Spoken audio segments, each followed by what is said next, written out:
Hi everyone, welcome to the channel. My name is Nick Cosgrove and I am back with this week's No Filter Q&A. This is the episode where I answer all questions related to diet, training, and supplementation that I have received over the last 7 days from our in-house clients, online clients, as well as a few of our online followers. Remember, if you have any questions related to your diet, training, supplements you're taking, not taking, considering taking, please feel free to email me your questions at nick@foreverfitperformance.com, or you can also DM them to me on my Instagram at @fitcosgrove_. Okay, so we have quite a few questions to get through this evening. So let's get started on question number 1. Hey Nick, this will be my last season competing on a bodybuilding stage. I'm doing the Van Pro AM in July. Did you find it difficult to transition from bodybuilding back into a normal life? I'm worried that I'm going to get bored and have nothing to do once I hang up my posing trunks.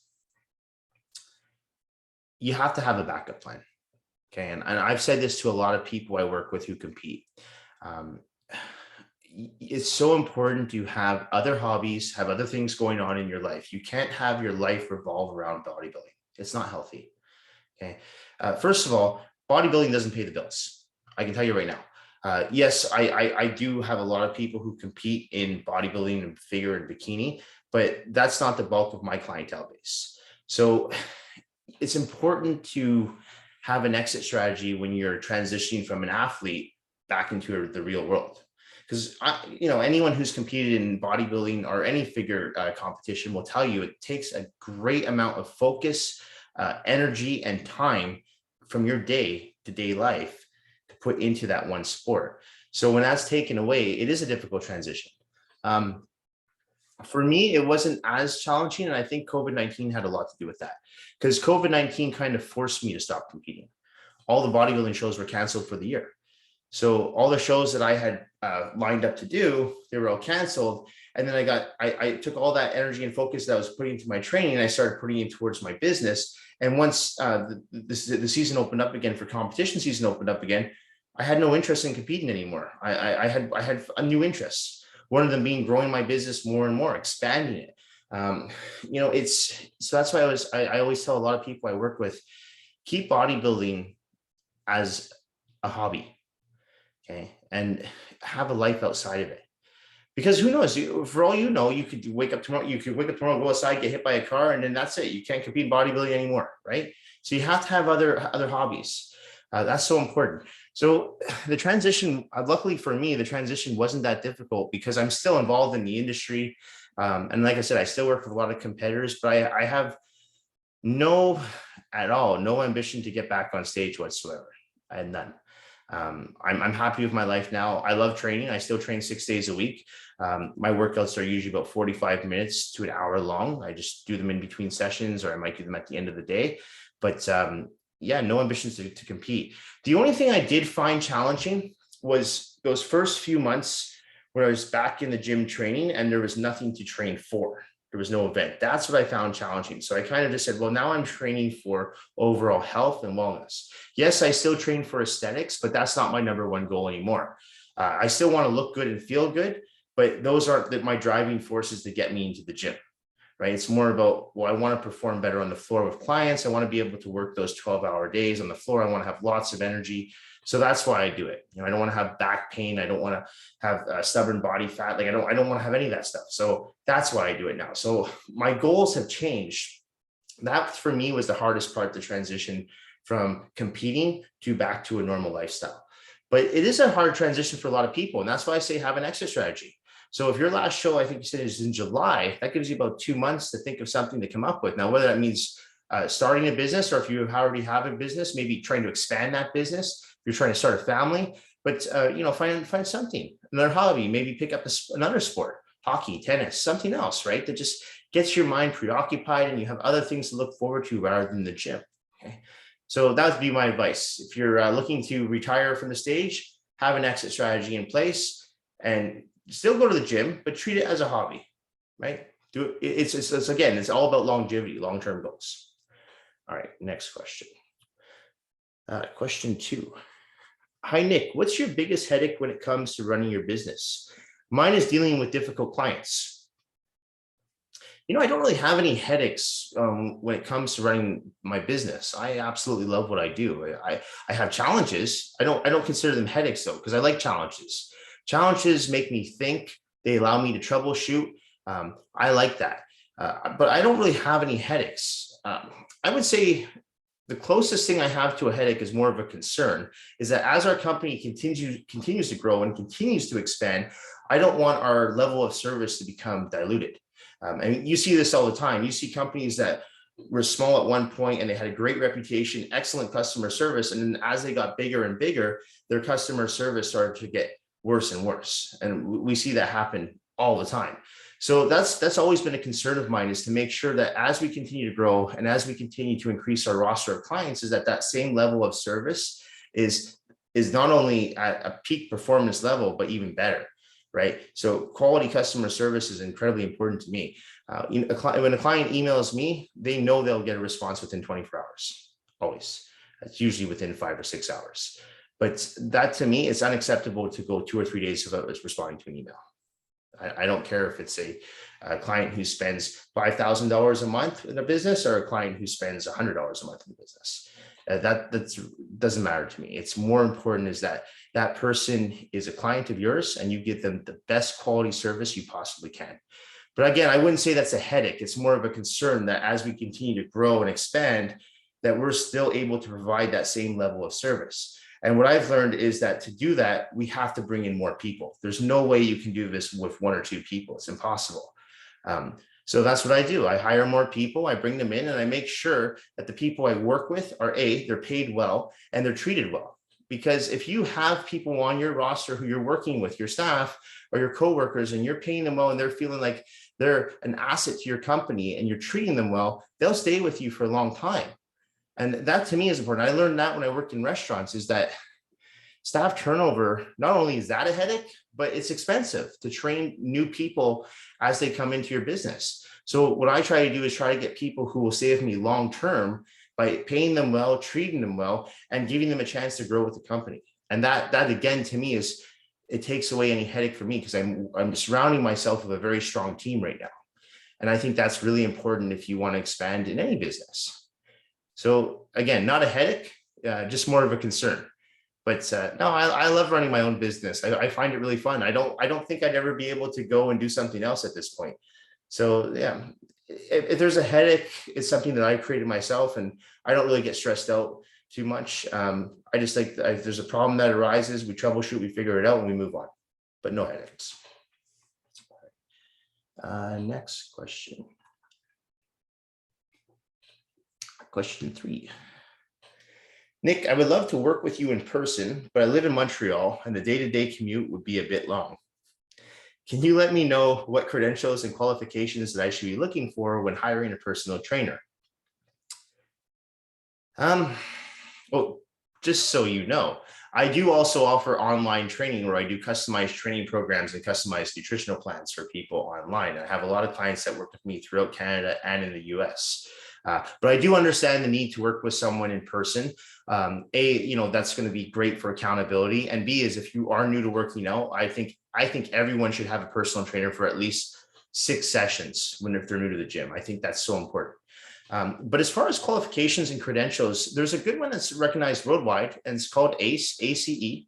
Now that's a pretty standardized test though. And I mean, it's all theory. So what I look for though, when it comes to certain qualifications, is I want to see exams that have made, or practical exams. So if I'm looking at a credential, like, okay, so how do they get that credential? Like, for example, I'm a BCRPA certified personal trainer. Now that certification is only recognized in British Columbia. However, to get that certification, I had to go through not just 3 theory tests, I had to go through 3 practicum tests as well. So I had to show the instructor on the floor that I know my stuff, not just write it in an exam.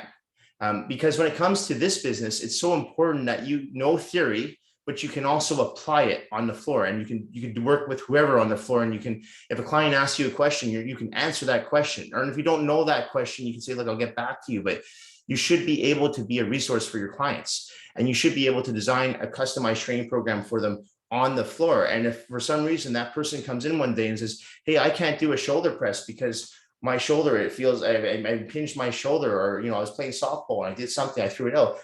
as a trainer, you've got to be able to think on the fly and say, okay, well, I still want to do a shoulder workout with this person. So they can't do a shoulder press, but maybe they can do an anterior delt front raise, right? So you have to be able to know those things. So I think it's so important that whatever certification the person has, that they've done some practical tests as well. Now, with all that said, I don't know what the certifications would be in Montreal. That's something that you'd have to look up in your province. But the most important thing I'd be looking for when you're looking to work with a personal trainer is your ROI, okay? Your return on investment. So I would be looking at referrals. I would be asking your friends and family members if they know anyone that they could refer to you. If not, if you don't know, if none of your friends or family have ever worked for a personal trainer, then I would be looking for testimonials from other clients on that trainer's services. So for example, on our website, we're almost at 400 testimonials right now. So that's important too, because you can see, right, from people who've worked with the trainer that you're looking to apply, their results, their experience. Another good way is to go Google reviews. Google review the person you're working with, the company you're working with, and see, do they have 5-star reviews or do they have 3-star reviews, right? So those are good ways to tell too, the person you're working with. So it's not always about education. Like, yes, education is important, but it's not everything. I know a few kinesiologists who have maybe a roster of 5 or 10 people. That's it. And I believe the reason they have that is because they're very educated, but when it comes to designing an actual training program and applying that intensity in those workouts, it's just not there. And people are just not seeing any return on their investment being their workouts. So after 6 or 8 sessions, they're like, okay, I'm out of here. I'm not seeing any results. I feel like I could do this on my own. So that's what I would be looking for is looking at testimonials. I would be looking at Google reviews. And then if you're looking at a certification, look into that certification and see what it takes to get that certification. Is it just a weekend course? Is it just a written course? Because I will tell you, the one I mentioned earlier, that ACE certification is recognized worldwide. I have it. It was a theory test. It wasn't that hard. I'll be honest. It really wasn't that difficult to do. I didn't even study for it. What I found was difficult, though, is when I had to take my practicum exams to get my BCRPA. I found that very challenging because I was working with someone on the floor in person. And that to me was much more challenging because they throw curveballs at you. And that to me is more important. So that's what I would be looking for if you're looking for a certification. All right, next question. Hi, Nick. Are there any safe fat burners that you can recommend? I would like to lose 15 pounds by July. There's tons of safe, legal fat burners out there. Do they work? No, but in my opinion, they're mostly placebo. Back in the 90s, early 2000s, we used to use an over-the-counter fat burner called the ECA stack, which was essentially just ephedrine, caffeine, and aspirin. It was cheap, easy. It did work. I would not recommend anyone use that, though. I unfortunately, I used that in my earlier years, and I've had some really negative effects from using the ephedrine. Ephedrine is very addictive, made me moody. I had a hard time sleeping. And I don't think it really helped me lose any fat. I don't. I noticed I sweat more during the workouts, but I don't think it helped me lose any fat. Now, if we're talking illegal fat burners, such as clenbuterol, cytomel, those will work. Do I recommend those? Absolutely not. They're incredibly dangerous, especially if you have a heart condition. Like, definitely don't take fat burners if you have a heart condition. I don't advise clients to take fat burners because I think 99.9% of the fat burners that are legally sold on the market in the supplement stores are full bullshit. They don't work. So I don't tell any of my clients to buy fat burners. The ones that I know work are the ones that I mentioned, clenbuterol, cytomel. But again, I'm not advising anyone to take those fat burners. But I do know in the bodybuilding circuit, a lot of bodybuilders take those fat burners and they do work. You will not find those fat burners, though, at your common supplement store. It's not going to happen. You're going to find them from your local drug dealer at the gym. So when it comes to fat burners, I'm not a big fan of them. Again, I would be looking more at your diet and your training. 15 pounds by July, I'd have to see you and say, okay, is this realistic? Are you really that overweight? Because if you're someone who really, okay, maybe let's say you're 20 pounds overweight. Can you lose 15 pounds by July? Probably, but are you going to be able to keep it off? Probably not, because again, the faster you lose it, the faster it comes back on. If you have to go to extreme measures to lose that weight, let's say you go on 1,000 calories a day and you're doing 2 hours of cardio a day, and hey, by July 1st, you've lost your 15 pounds, great. Are you going to be able to maintain that lifestyle at 1,000 calories a day and 2 hours of cardio? Probably not. So what's going to happen? That weight's going to creep back up again. So I always tell clients, if we can aim for that 1.5 to 2 pounds per week, we're good. And I find that works well for everyone. I know that sounds very generic, but it does work. So if I'm working, for example, with someone online and they've lost 4 pounds and they're really not that overweight to begin with, I'm not talking with someone who's, morbidly obese, who's like at like 400 pounds. I'm talking if I'm working with someone who's maybe 170 pounds and they want to get down to about 145, 150 pounds. I like to cruise them down very slowly, like landing the plane nice and smooth, 2 pounds a week, 1.5 pound a week. And I find that works great. If that person starts losing 4 or 5 pounds a week, that's too much. I say, okay, well, we're probably losing some muscle here too, and some water. So let's switch things up a bit so we slow this down. But when it comes to fat burners, I'm not going to recommend any because I don't believe in them. I believe that you can lose fat unless you have a thyroid condition. I believe everyone can lose fat through hard training and smart eating. All right, next question. Nick, what are your thoughts on intra-workout shakes? I have a friend who trains 2 hours a day in the gym and swears by them. Jesus, 2 hours a day. Probably need to have a pre-workout meal too, or an intra-workout meal with that. That's a lot. 2 hours a day in the gym. I'll be honest. I really am not a firm believer in intra-workout shakes. I think it's just another fad, and I think it's something that the supplement industry is just trying to market. So something else that people buy. So you've got your pre-workout shake, and then you have your post-workout shake, and then now you have an intra-workout shake. So those are 3 things you have to buy. So if you're a supplement company and you're trying to really promote your products, and you're like, well, here, you want to get this pre-workout and this intra-workout and this post-workout, and then you're like, oh my God, $400 later. So I've never used an intra-workout shake. I like to use a product called Extend. And again, I'm not endorsing this product. It's just something I've used for years. I find it works great. It's full of BCAAs. I just use it for flavor. I love the taste of it. I don't think it offers me any benefits as I work out, though. I eat pretty good. I think you're going to train just as hard and as intense if you have a good diet. But when it comes to intra-workout shakes, I've never used them. I don't advise people to use them. I think it's just a fad. I think it's another supplement gimmick. I'm not even a big fan of pre-workout shakes. I find just your standard cup of coffee works well. And I've made this very clear in the past, I've never done post-workout shakes ever. I don't believe in those at all. The whole ideology behind post-workout shakes is that you've got to get that protein into your muscles as fast as you can. So you see all these people after their workouts and they're shaking their cups and they're drinking their protein shakes. I roll my eyes because like, you can just go home and you can just have a meal, chicken and rice, and your protein will get delivered to your muscles in the same way. So you don't need to go and have a post-workout shake. I'm not saying don't have one. If you want to have one, but it's not offering any more benefits than just having a regular meal after your workout that has high protein in there. So as far as intra-workout shakes are concerned, do I recommend them? No, I don't. If you want to use them, go ahead. I don't think it's going to hurt. But I honestly, I just think you're wasting your money. I don't think you need them. Okay, next question.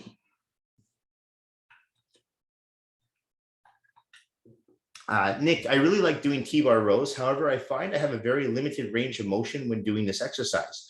I'm currently putting 3 45-pound plates on the bar and doing 10 to 12 reps. Do you recommend I lighten the weight and try more reps to help feel the sets more?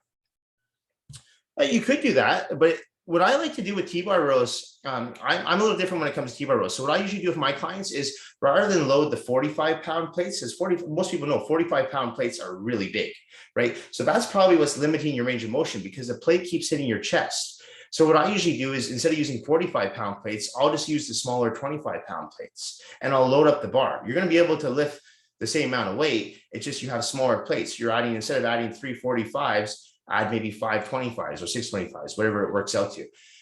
And you'll get way more range of motion because the plates are smaller. So they're not going to hit your chest as fast or your stomach as fast. So that's what I'd recommend doing. I know at my gym, I have people doing that all the time and I'm loading up the bar. Some of my guys, I have them doing like 6 25s on the bar and it looks really heavy, and it is heavy, but it's the reason I do that is so it gets their range of motion so they can retract the rhomboids, squeeze their lats.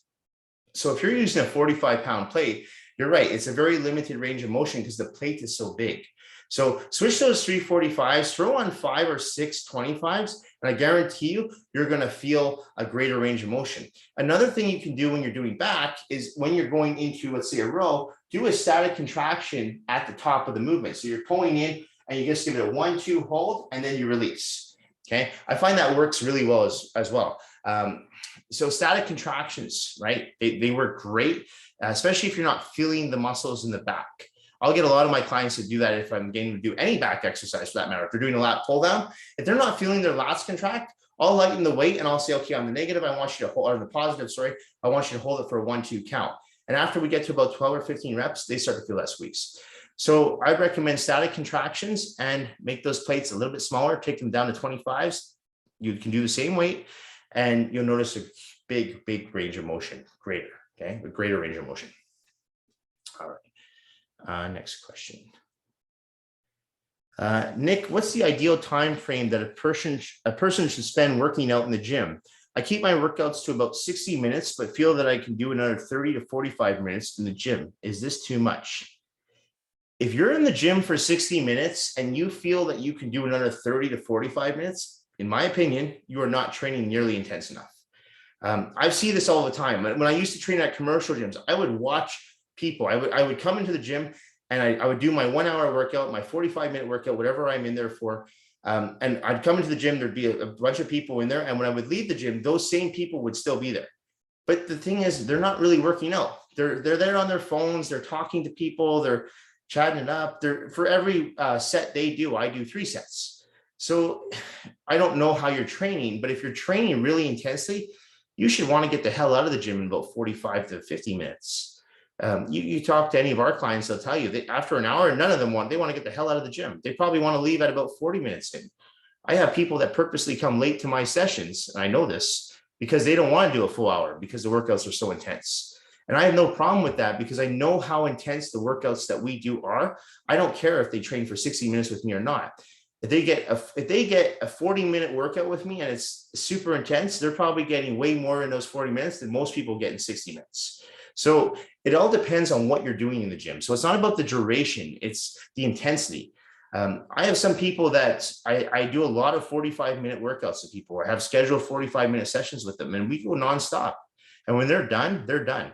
My leg workouts are never longer than 45 minutes. They never have been, but I go all out. Like I don't stop. I don't talk to people. I just zone in. I focus on my sets, get them done.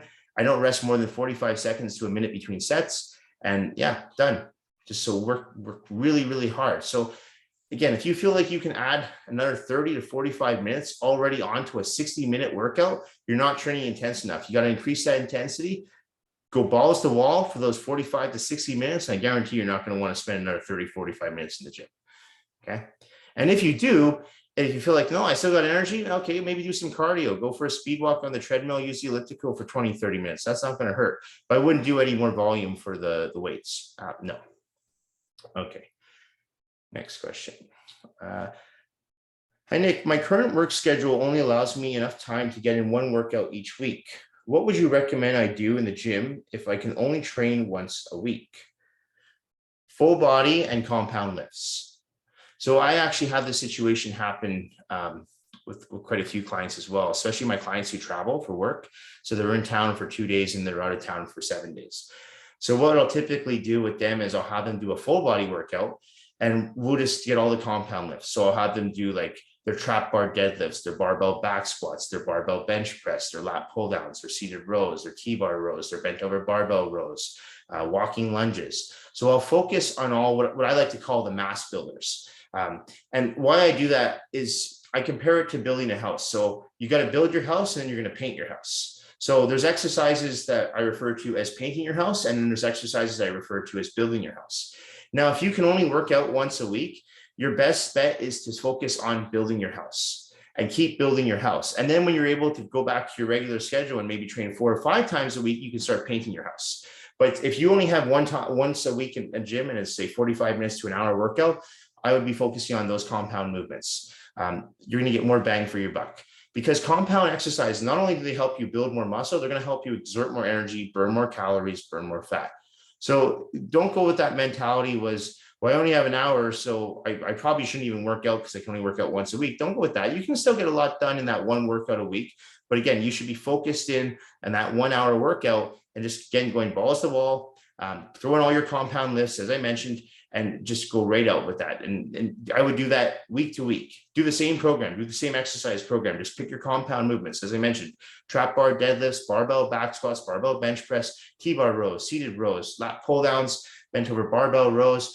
Don't forget to throw in a few abdominal exercises as well, maybe some hanging leg raises, some lying leg raises, reverse crunches.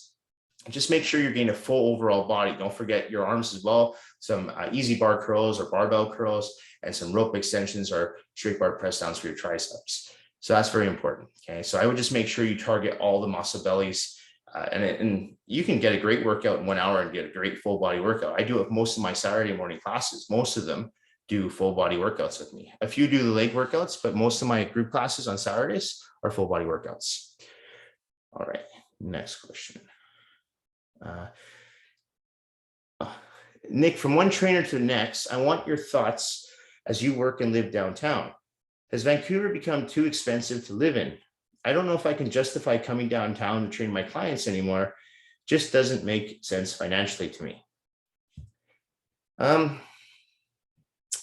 This is a difficult question to answer, because here's the thing.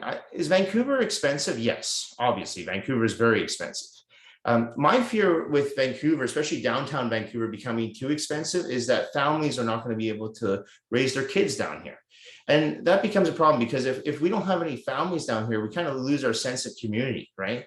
And I've talked to a lot of my clients who live in the States, and one of my clients is from Pittsburgh, and she told me this happened in Pittsburgh back in the 90s. Pittsburgh became very expensive. And what happened was people couldn't afford to live in the city. So people moved further and further away from the city. And that's when more and more crime started happening in the city. So it became a more less desirable place to live, was in the city. So that's one concern I have, is that if it becomes too expensive, we're going to lose our sense of community. But at the same time, look, I mean, I started working at 15, 14 years old. I remember my first job was busing in a restaurant, and I used to skip school to work. So I wanted to save money. And my goal at that time was to save as much money as I could to put a down payment on my first place. And I did that at I think I did that at 19 years old. And the reason I wanted that was because I just wanted to secure a home. That was my main goal first, to secure a home and just have that financial security and build off that. Okay, now I have a home. Now let's pay off that home. Then I paid off that home. And now I just have a place. At that time, I had a place, no mortgage, no anything. So I could just live comfortably. That was my goal. And people could say, well, that was a better time, because we're talking, that was maybe 2000, and I don't remember, 2003 or 2002. I don't remember the year. So things cost less. It's all relative though, right? Because I mean, you have to remember, back in 2002, minimum wage, which was what I was making, was I think like $8 an hour. So it's all relative. I think my first place I bought was 220 grand. Yeah, that's cheaper than today's market, but minimum wage was a lot lower too. So you just have to be smart financially. And I had roommates. I did that for years. I lived in a bachelor suite with 2 people. I did that for about a year and a half. So I mentioned last week on the channel, I ate canned tuna. You do what you have to do. Thing is, don't complain. I don't like people who complain. This is the situation we're in right now. There's inflation. Don't complain. Learn to deal with it and say, okay, well, now things cost more, so I've got to be smarter financially. Maybe I need to work more. Maybe I need to pick up a side hustle. There are ways. I don't like people who just sit there, and I'm not saying that you do this, but I don't like people that sit there and go, well, I can't afford this, so I'm just going to sit on my ass and complain. No. Find a way to afford it. Find a way to figure it out, especially if you're young and you've got lots of time and energy on your hand. You can figure it out. So I just tell people there's ways to work around things. At the same time, do I think downtown, or do I think Vancouver in general is getting a little expensive? Yes, but I still think it's manageable, especially if you're in like a single person, or if you're a young couple and you don't have kids. I think it's definitely manageable to pull it off and put a down payment on a place, even with rising interest rates. I really do. So at the same time, though, it's like a double-edged sword. I don't want Vancouver to get, even as someone who owns real estate in downtown, I don't want real estate to get crazy unaffordable for people because I don't want to lose that sense of community. So that's very important to me. So I don't want rates to go too high. And I'm actually quite relieved that the housing market is cooling off a little bit. So more people, younger people even, can buy into the market now. Okay. I did that. I mentioned this before. I did that back in 2008 during the financial crisis.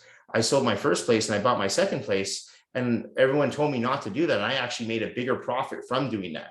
I sold at a loss, but I bought up, and I bought that at a much lower cost. And then I flipped that place 14 months later. And after that, everything really went well for me with real estate. So there's always opportunities to look for. So rather than just give up, I would say, well, okay, this is the situation we're in now. So troubleshoot through that. And okay, how do I kind of become a little bit more resilient here and work your way through? Okay. And again, as I said, especially if you're young, you've got lots of time on your hands, lots of energy. There's no reason why you can't work more, right? Work more. There's always a way. All right. Last question. Nick, I'm going to Vegas next week with my buddies for my brother's bachelor party. I'm going to try and stick to my diet as much as I can, but there will be some serious drinking going on for 3 days. I know alcohol isn't diet friendly, but are there any drinks you can recommend I stick to if I'm trying to watch my caloric intake? Okay, so I would definitely recommend staying away from beer and wine. It's easy to, I know a lot of guys, I've got friends that drink beer, and I mean, they drink beer like water. I know some guys that can throw back 12 cans of beer within 3 hours. The calories from that alone, wine, full of sugar. So when it comes to alcohol, there's usually 2 drinks that I recommend to my clients to try their best to stick to. And that's usually vodka soda or gin and soda.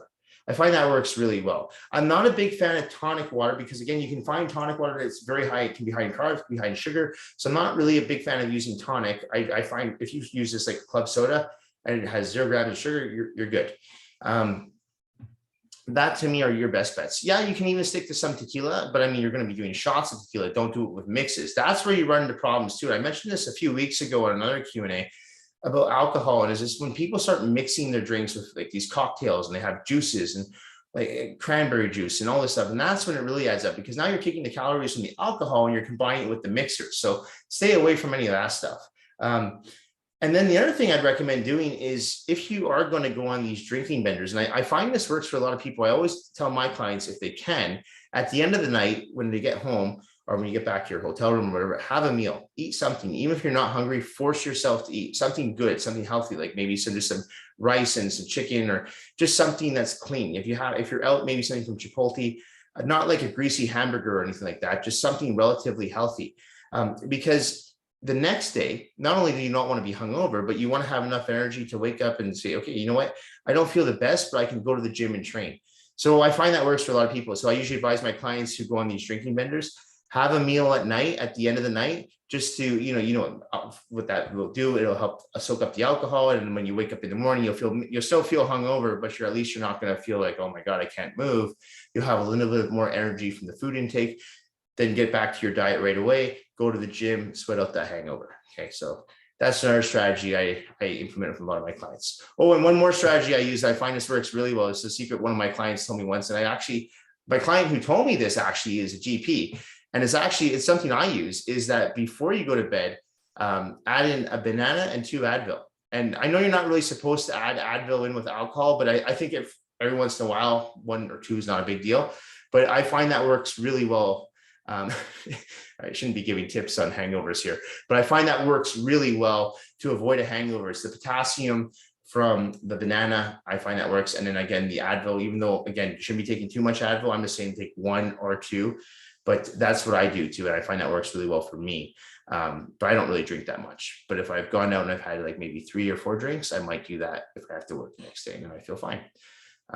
So yeah, I would stick to answer that question. I would stick to those clear drinks, gin and soda, vodka soda.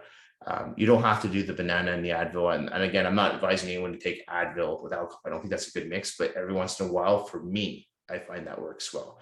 I never take Advil outside of that anyway, though. I'm not a big believer in using things like Advil. I want the body to heal naturally. Anyway, guys, that's it for this week's No Filter Q&A. This episode will be going up on Thursday evening. And just a reminder, if you do have any questions related to your diet, training, or supplementation, you can email me your questions at nick@foreverfitperformance.com, or you can also send them to me my Instagram at @fitcasual_. And as a reminder, if you like our content and you like the Q&As, please like and subscribe to our YouTube channel. It means a lot to me. Thank you guys very much. Have a great long weekend if you're here in BC. Everyone else, have a great weekend. Thanks for now. Bye, guys.